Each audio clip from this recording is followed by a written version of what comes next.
எதிர்வரும் 14ஆம் தேதி நடைபெறவுள்ள பாராளுமன்ற தேர்தல் தொடர்பான அனைத்து ஏற்பாடுகளும் யாழ்ப்பாணம் மாவட்டத்திலே பூர்த்தி செய்யப்பட்டிருக்கின்றது. அந்த வகையிலே இம்முறை யாழ்ப்பாணம் மாவட்டத்திலே பதிவு செய்யப்பட்ட வாக்காளர்களாக 4,92,280 பேர் காணப்படுகின்றார்கள். அதே வேளையிலே கிளிநொச்சி நிர்வாக மாவட்டத்திலே 1,09,007 பேர் பதிவு செய்யப்பட்ட வாக்காளர்களாக காணப்படுகின்றார்கள். யாழ்ப்பாண தேர்தல் தொகுதியிலே 5,93,187 பதிவு செய்யப்பட்ட வாக்காளர்கள் இம்முறை தேர்தலிலே வாக்களிக்க இருக்கின்றார்கள்.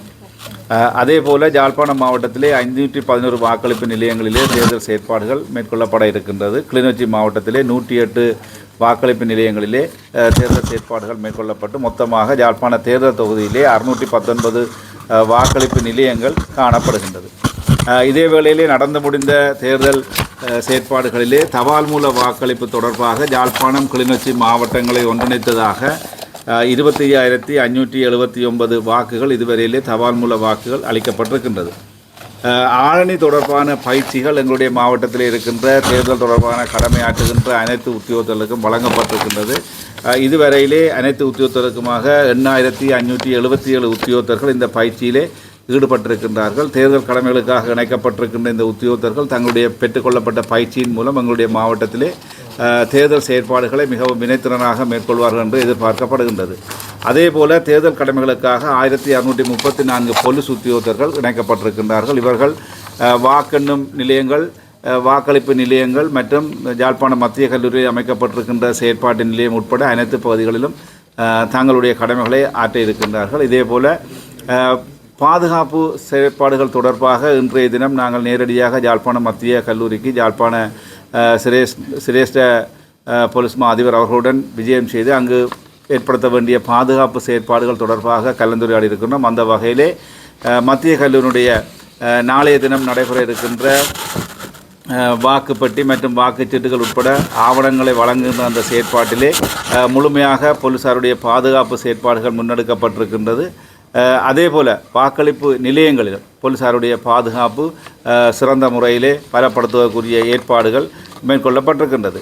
இதேவேளை தற்போதைய இந்த மழை காலத்தை கருத்திலே கொண்டு அதற்குரிய முன்னாயத்த நடவடிக்கைகள் மேற்கொள்ளப்பட்டதுடன் எங்களுடைய மாவட்டத்தினுடைய அனர்த்த முகாமைத்துவ நிலையம் 24 மணித்தியாலமும் தயார் நிலையிலே வைக்கப்பட்டிருக்கின்றது. அதே வேளையிலே பிரதேச செயலகங்கள் இணைப்பு அலுவலகங்களாக செயற்பட இருக்கின்றன. அந்த வகையிலே பிரதேச செயலாளர்கள், உதவி பிரதேச செயலாளர்கள் மற்றும் நிர்வாக கிராம அலுவலர்கள் பிரதேச செயலகங்களே தரித்திருந்து அந்த கடமைகளை மேற்கொள்ள இருக்கின்றார்கள்.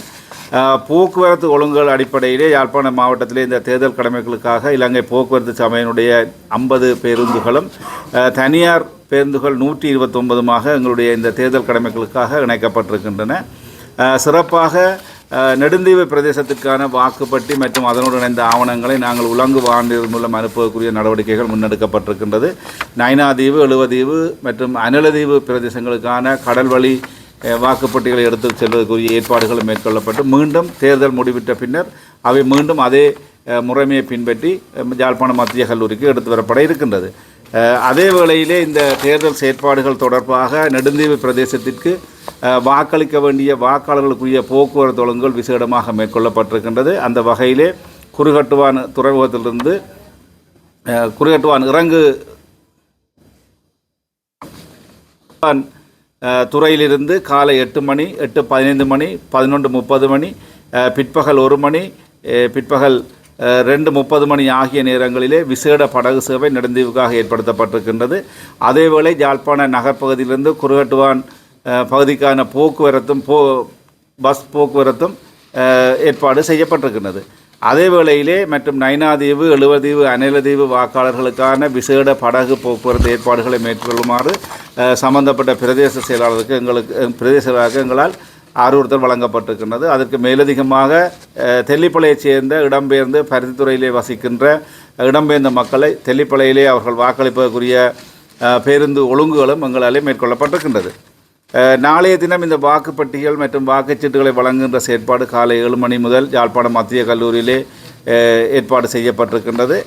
அதனைத் தொடர்ந்து அவர்களுக்குரிய ஆவணங்கள் அனைத்தும் வழங்கப்பட்டு வாக்குப்பட்டிகள் காலை 8:30 மணியிலிருந்து வாக்களிப்பு நிலையங்களுக்கு அனுப்பி வைப்பதற்குரிய செயற்பாடுகள் முன்னெடுக்கப்பட்டிருக்கின்றது. இம்முறை தேர்தலிலே காலை 7 மணி முதல் வாக்களிப்பு ஆரம்பிக்கப்படுகின்ற போதிலும் 4 மணிக்கு வாக்களிப்பு நிலைய வரிசையிலே நிற்கின்ற வாக்காளர்களுக்கு வாக்குச்சீட்டு வழங்கக்கூடிய ஏற்பாடு கடந்த ஜனாதிபதி தேர்தல் போன்று இம்முறையும் அதற்குரிய அறிவுறுத்தல் தேர்தல் திணைக்களத்தாலே எங்களுக்கு வழங்கப்பட்டிருக்கின்றது. யாழ்ப்பாணம் மாவட்டத்திலே இதுவரையிலே ஒரு வன்முறை சம்பவம் உட்பட 62 சட்ட மீறல்கள் பதிவு செய்யப்பட்டிருக்கின்றன. அதற்குரிய தொடர் நடவடிக்கைகள் முன்னெடுக்கப்பட்டு வருகின்றது. அதே வேளையிலே இந்த வாக்கெண்ணல் செயற்பாடுகள் யாழ்ப்பாணம் மத்திய கல்லூரியிலே மேற்கொள்ளப்பட இருக்கின்றது. தபால் மூல வாக்கெண்ணல் யாழ்ப்பாணம் மற்றும் கிளிநொச்சி நிர்வாக மாவட்டங்களுக்குரிய தபால் மூல வாக்கெண்ணல்கள் 17 வாக்கெண்ணல் நிலையங்களிலே மேற்கொள்ளப்பட இருக்கின்றது. அதற்கு மேலதிகமாக 48 வாக்கெண்ணல் நிலையங்களிலே யாழ்ப்பாணம் மத்திய கல்லூரியிலே வாக்கெண்ணல் செயற்பாடுகள் முன்னெடுக்கப்பட இருக்கின்றது. வாக்கெண்ணல் நடவடிக்கைகள் முன்னெடுக்கப்பட்டு அது நிறைவு பெற்ற பின்னர் அதற்குரிய தேர்தல் பெறுபவர்கள் வெளியிடப்படுவதற்குரிய நடவடிக்கைகளும் எங்களால் மேற்கொள்ளப்பட்டிருக்கின்றது. எதிர்வரும் பாராளுமன்ற தேர்தலின் பொழுது மக்கள் அனைவரும் வாக்களிப்பு நிலையத்துக்கு சென்று வாக்களிக்க வேண்டும் என்றது ஊக்குவிக்கிறதுக்கான பல்வேறு செயற்திட்டங்கள் எங்களால் மேற்கொள்ளப்பட்டு வருகிறது. உண்மையிலேயே ஒரு தேர்தல் என்பது மக்களுடைய வாக்குரிமையை பாதுகாக்கின்ற, மக்கள் தங்களுடைய வாக்குரிமையை பிரயோகிக்கின்ற ஒரு செயற்பாடாக காணப்படுகின்றது. அந்த வாக்குரிமை பிரயோகத்தின் ஊடாகத்தான் வாக்காளர்கள் தங்களுடைய பிரதிநிதிகளை தெரிவு செய்வதற்கான ஒரு முக்கியமான சந்தர்ப்பம் கிடைக்கின்றது. எனவே ஒவ்வொருவரும் தங்களுடைய இந்த உரிமையை பாதுகாக்கும் முகமாக உரிய நேரத்துக்கு வாக்களிப்பு நிலையத்துக்கு சென்று தங்களுடைய வாக்கினை சரியான முறையில் அளிக்க வேண்டும் என்று எதிர்பார்க்கப்படுகின்றது.